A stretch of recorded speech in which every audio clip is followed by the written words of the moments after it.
Mari kita bahas soal-soal di sesi 2. Yuk kita bahas soal nomor 1. Bendera ini merupakan bendera negara Thailand yang dikenal sebagai Tong Trai Rong atau bendera 3 warna.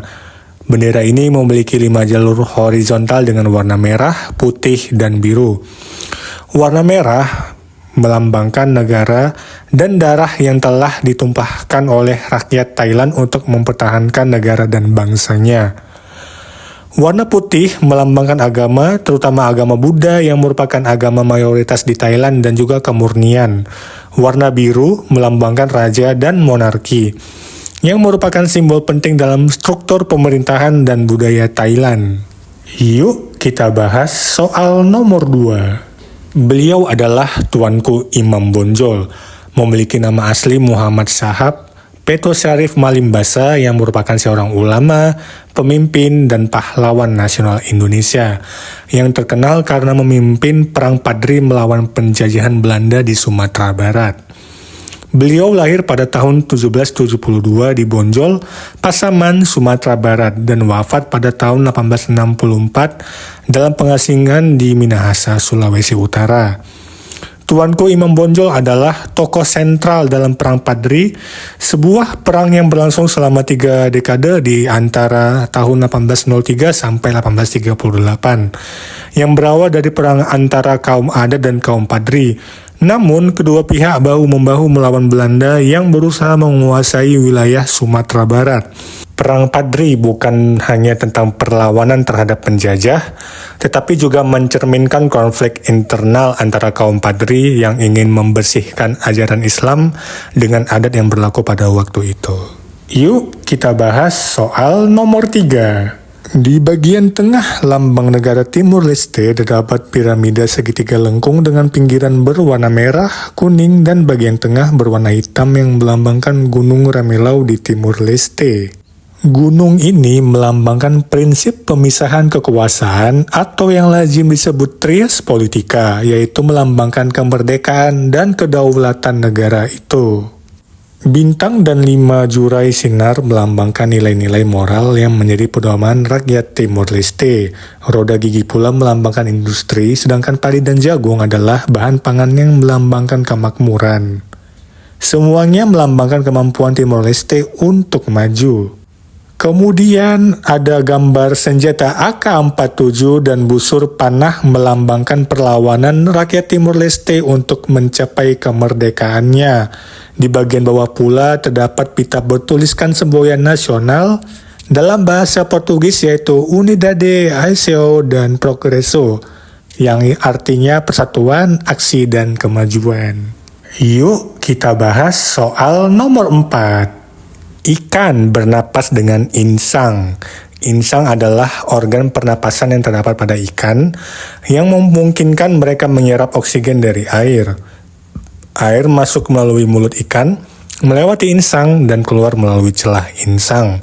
Pada insang, oksigen dari air diserap ke dalam darah ikan, sementara karbon dioksida dikeluarkan dari darah ke dalam air. Yuk kita bahas soal nomor 5.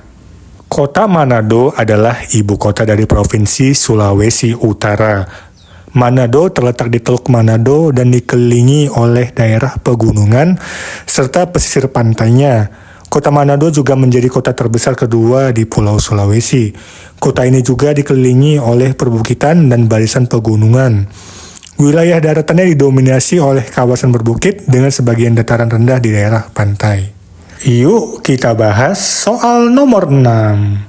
Sumpah Pemuda yang secara resmi disebut sebagai Keputusan Kongres Pemuda Indonesia adalah ikrar yang diucapkan oleh pemuda-pemudi Indonesia pada 28 Oktober 1928 yang menetapkan jati diri bangsa Indonesia jauh nih sebelum hari kemerdekaan Indonesia di tahun 1945. Sumpah Pemuda adalah salah satu tonggak utama dalam sejarah pergerakan kemerdekaan Indonesia. Ikrar ini merupakan bentuk pergerakan kemerdekaan Republik Indonesia oleh pemuda dan pemudi di Indonesia dengan pernyataan janji satu tanah air, satu bangsa, dan satu bahasa. Berikut keputusan Kongres Sumpah Pemuda pada tahun 1928. Pertama, kami putra dan putri Indonesia mengaku bertumpah darah yang satu tanah air Indonesia. Kedua, kami putra dan putri Indonesia mengaku berbangsa yang satu, bangsa Indonesia. Ketiga, kami putra dan putri Indonesia menjunjung bahasa persatuan, yaitu bahasa Indonesia. Yuk kita bahas soal nomor 7. Gendang adalah salah satu alat musik tradisional yang berasal dari Yogyakarta. Alat musik ini biasanya terbuat dari kayu dan kulit binatang, kayak kulit sapi. Gendang memiliki suara yang khas dan digunakan dalam berbagai acara adat, upacara, dan pertunjukan seni tradisional di Yogyakarta. Gendang dimainkan tanpa bantuan alat, cukup ditabuh menggunakan telapak tangan. Alat musik ini biasanya berperan sebagai pengatur irama. Warga Yogyakarta juga mengenal gendang dengan sebutan kendang. Gendang yang berukuran kecil disebut ketipung, sementara yang berukuran agak besar disebut kendang atau ciblon. Yuk kita bahas soal nomor 8. Surabaya disebut sebagai kota pahlawan karena perannya yang sangat penting dalam pertempuran Surabaya pada tanggal 10 November 1945. Tepatnya kejadiannya ini setelah Hari Kemerdekaan Indonesia, di mana arek-arek Surabaya, pemuda Surabaya, yang terdiri dari pemuda, santri, dan berbagai lapisan masyarakat dengan gigih melawan pasukan sekutu. Meskipun dengan persenjataan yang terbatas, pertempuran ini menjadi simbol semangat juang dan keberanian masyarakat Surabaya dalam mempertahankan kemerdekaan Indonesia. Maka dengan itu, setiap tanggal 10 November diperingati sebagai Hari Pahlawan. Yuk kita bahas soal nomor 9. Rumah adat Baloi adalah rumah adat suku Tidung yang terdapat di Provinsi Kalimantan Utara. Rumah ini merupakan hasil perpaduan seni arsitektur dari masyarakat suku Tidung yang merupakan salah satu suku tertua di Tarakan. Rumah Baloi tidak hanya berfungsi sebagai tempat tinggal, tetapi juga sebagai pusat kegiatan adat dan pertemuan suku. Rumah Baloi berbentuk rumah panggung terbuat dari kayu ulin yang dikenal kuat dan tahan air. Rumah ini biasanya dibangun menghadap utara dengan pintu utama menghadap selatan. Yuk kita bahas soal nomor 10.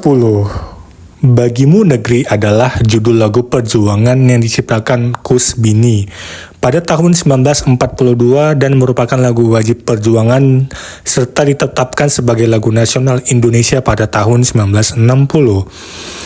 Tujuan penciptaan lagu ini adalah untuk membangkitkan semangat nasionalisme dan cita tanah air di kalangan masyarakat Indonesia. Biarpun liriknya cukup ringkas, tetapi makna yang terkandung di dalam lagu ini begitu dalam. Bagimu Negeri mengajak semua warga negara untuk mendedikasikan diri dan berbakti sepenuh hati bagi negara kita, yaitu Indonesia. Berikut ini adalah jawaban dari soal-soal di sesi 2. Dan inilah pemenang untuk di sesi 2. Selamat kepada pemenang untuk di sesi ini. Kamu berhak mendapatkan uang tunai Rp150.000. Silahkan klaim hadiahnya sesuai dengan format di video paling awal kami upload dan kirimkan ke email yang sama pada video sebelumnya ya. Saksikan kuis berhadiah setiap hari Selasa, Rabu, Jumat, dan Sabtu. Pada pukul 20.00 waktu Indonesia Barat, 21.00 waktu Indonesia Tengah, 22 waktu Indonesia Timur, hanya di channel YouTube Edukasi Berhadiah.